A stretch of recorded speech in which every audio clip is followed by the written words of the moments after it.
नमस्कार, जय मां भारती। भारत में इस्लाम का आगमन हुआ 712 एडी में, जब अविभाजित भारतवर्ष के तत्कालीन मुल्तान पर मोहम्मद बिन कासिम ने आक्रमण किया था।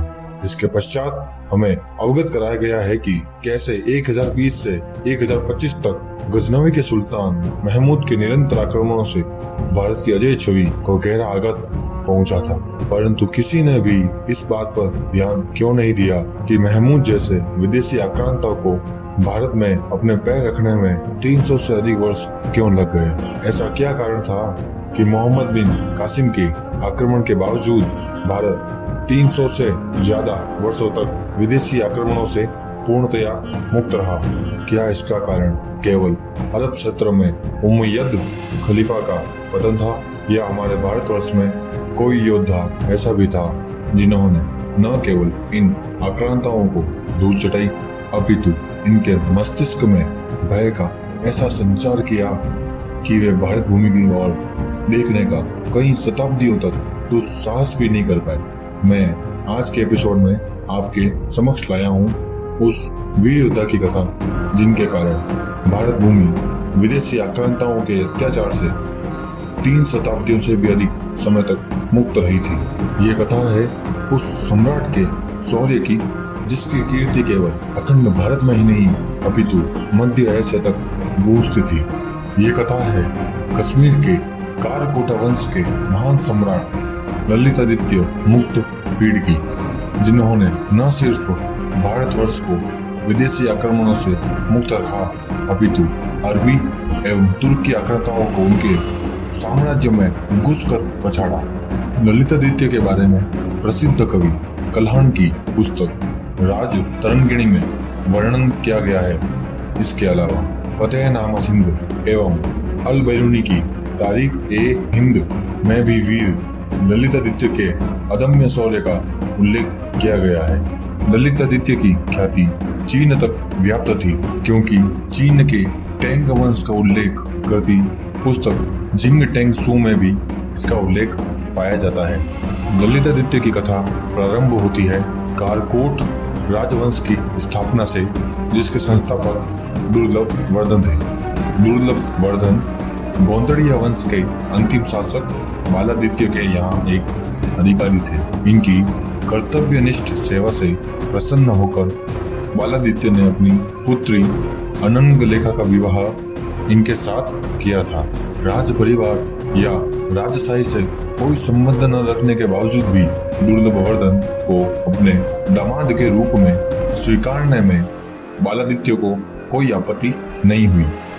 इन्हीं दुर्लभवर्धन के वंशजों में से एक प्रतापादित्य तथा उनकी धर्मपत्नी नरेंद्र प्रभा के कनिष्ठ सुपुत्र थे ललितादित्य, जिन्हें मुक्त पीढ़ के नाम से भी जाना जाता था। इनके 2 ज्येष्ठ भ्राता भी थे, जिनका नाम था चंद्रपीड़ अथवा वज्रादित्य एवं तारापीड़ अथवा उदयादित्य, जो ललितादित्य से पहले कश्मीर प्रांत के शासक हुआ करते थे। प्रारंभ से ही ललितादित्य साहस एवं पराक्रम की मूर्ति थे। उनका केवल एक ध्येय था, अपने राज्य का विश्व भर में विस्तार करना। वर्षों के अथक परिश्रम और अनुशासित प्रशिक्षण से ललितादित्य इतने पराक्रमी हो गए कि ये महीनों और वर्षों तक किसी भी युद्ध में बिना थके व्यस्त रह सकते थे। वे अरबी आक्रमणकारियों के स्वभाव से अनभिज्ञ नहीं थे और उन्हें अच्छी तरह से ज्ञात था कि यदि उन्होंने अपनी आत्मरक्षा के लिए एक सशक्त सेना का गठन नहीं किया तो शत्रुओं को उनके भारत भूमि को विकसित करने में तनिक भी समय नहीं लगेगा। उन्होंने कम्बोज, तुकहारस अर्थात तुर्कमेनिस्तान में तुर्क और बदख्शा में तोचरान, भूटा अर्थात बाल्टिस्तान, तिब्बत और दारदस अर्थात दारस के आक्रांताओं को सीधे युद्ध में परास्त किया था। प्रसिद्ध इतिहासकार रमेश चंद्र मजुमदार की ऐतिहासिक पुस्तक प्राचीन भारत एंशिएंट इंडिया के अनुसार ललितादित्य के समक्ष सर्वप्रथम चुनौती आई यशोवर्मन से, जो पुष्यभूति वंश के प्रसिद्ध शासक हर्षवर्धन के उत्तराधिकारी माने जाते थे। ललितादित्य ने यशोवर्मन के राज्य अंतर्वेदी पर आक्रमण किया और एक भीषण युद्ध के पश्चात यशोवर्मन को शांति वार्ता के लिए विवश भी किया। इसी अंतर्वेदी राज्य की राजधानी कान्यकुब्ज हुआ करती थी, जिसे आज हम कन्नौज के नाम से जानते हैं। महारानी रत्ना की समस्या को समझते हुए कर्नाट वंश को ललितादित्य ने न केवल विदेशी आक्रमण कार्य से रक्षित किया, अपितु उनके समक्ष मित्रता का हाथ भी बढ़ाया। कई लोगों के अनुसार रत्ना और कोई नहीं वरन राष्ट्रकूट वंश की महारानी भावंगना ही थी। कई लोक कथाओं के अनुसार मेवाड़ के वीर योद्धा बप्पा रावल ललितादित्य के परम मित्र हुआ करते थे और दोनों ने साथ मिलकर कई विदेशी आक्रांताओं को धूल भी चढ़ाई थी।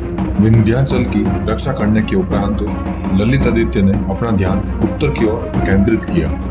ललितादित्य ने लद्दाख और कुछ पश्चिमी प्रांत जो अब तिब्बतियों के अधीन थे, उन पर भी आक्रमण कर तिब्बतियों को पूरी तरह से अपना अधीन कर लिया। यही वो समय था जब मोहम्मद बिन कासिम ने मुल्तान पर आक्रमण किया था। अरब आक्रांताओं का एकमात्र ध्येय भारत राज्य को इस्लाम के अधीन करना था। अल बरूनी अपनी किताब में लिखते हैं कि बुखारा के संचालक मोमिन को कश्मीरी राजा मोथाई ने हराया था। मोथाई की पहचान मुक्त पीड़ के रूप में की जाती है, जो ललितादित्य का ही दूसरा नाम था। संभवतः पामीर क्षेत्र पर उनका अभियान विजयी रहा था। यहाँ विजयोपरांत वे अगले गंतव्य की ओर कूच कर गए और इस बार आक्रमण सीधा अरबों के मर्म स्थान पर था। अरबों पर विजय उतनी सरल नहीं थी। ललितादित्य ने वीरता के साथ साथ कूटनीति का भी प्रयोग किया। उन्होंने चीन के टेंग राजवंश से संपर्क किया था, जो 7वीं शताब्दी के दौरान सत्ता के शीर्ष पर था। ललितादित्य अरबों और तिब्बतियों के खिलाफ लड़ाई में उन्हें अपनी ओर करने में सफल रहे। दोनों ने मिलकर तिब्बतियों को हराया और साथ ही तत्कालीन बांग्लादेश और अन्य पूर्वी क्षेत्रों पर नियंत्रण भी स्थापित कर लिया था। उन्होंने तुर्किस्तान ट्रांस ओशियाना पर भी विजय प्राप्त की, जो मध्य एशिया यानी आधुनिक उज्बेकिस्तान, ताजिकिस्तान, दक्षिण किर्गिस्तान और दक्षिण पश्चिम कजाकिस्तान था। इसके बाद ललितादित्य ने काबुल के रास्ते तुर्किस्तान पर आक्रमण किया। 4 भीषण युद्ध हुए और चारों युद्धों में ललितादित्य का विजयश्री ने वर्ण किया। मोमिन बुखारा परास्त हुआ। मोमिन को परास्त कर ललितादित्य ने अपने राज्य की सीमाएं कैस्पियन सागर तक विस्तृत कर दी, जो कालांतर में काराकोरम पर्वत श्रृंखला के सुदूरवर्ती कोने तक जा पहुंचा। अरबों के प्रति उनका रोष ऐसा था कि उन्हें परास्त करने के बाद वो उनके आधे सिर मुंडवा देते थे। उत्तर में तिब्बत से लेकर दक्षिण में द्वारिका, पूर्व में उड़ीसा के सागर तट, बंगाल इत्यादि, पश्चिम में विदिशा और मध्य एशिया तक ललितादित्य ने कश्मीर राज्य का विस्तार कर लिया था। उन्होंने प्रकरसेन नामक नगर को अपनी राजधानी बनाई थी। ललितादित्य की सेना पर्सिया तक पहुंच चुकी थी, जो आज ईरान के नाम से विख्यात है। परंतु ललितादित्य केवल दिग्विजयी ही नहीं थे, वे कुशल योद्धा के साथ साथ एक भव्य निर्माणकर्ता भी थे।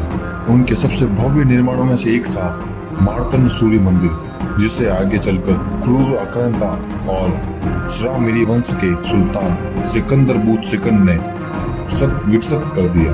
अपने खंडित स्थिति में भी भव्यता से परिपूर्ण इस सूर्य मंदिर के बारे में सोचकर हम चकित अवश्य होते हैं कि वास्तव में यह मंदिर कितना भव्य और कितना विशाल रहा होगा। यह हमारा दुर्भाग्य है कि जिस योद्धा ने भारत भूमि को विदेशी आक्रांताओं के आक्रमणों से मुक्त रखा और जिस योद्धा ने कश्मीर एवं भारत के गौरव को विश्व भर में प्रचारित किया, उसके बारे में हम आज भी अनभिज्ञ हैं। इससे बड़ी विडंबना क्या होगी कि हमें आज भी हेरमन गोएट्स जैसे विदेशी इतिहासकारों से अपने इतिहास की पुष्टि करानी पड़ती है, जिन्होंने कलन की राज तरंगिणी के लोक रीतियों की पुष्टि भी की थी। और सबसे बड़े दुख की बात यह है कि जिस कश्मीर राज्य की सीमाएं कैस्पियन सागर और काराकोरम तक पहुंच चुकी थी, आज वही कश्मीर आतंकवाद की आग में धू धू कर जल रहा है। ये कथा थी शौर्य और साहस की, सम्मान और संस्कार की, रण कौशल और कूटनीति की, और कथा थी वीर ललितादित्य मुक्त पीड़ की।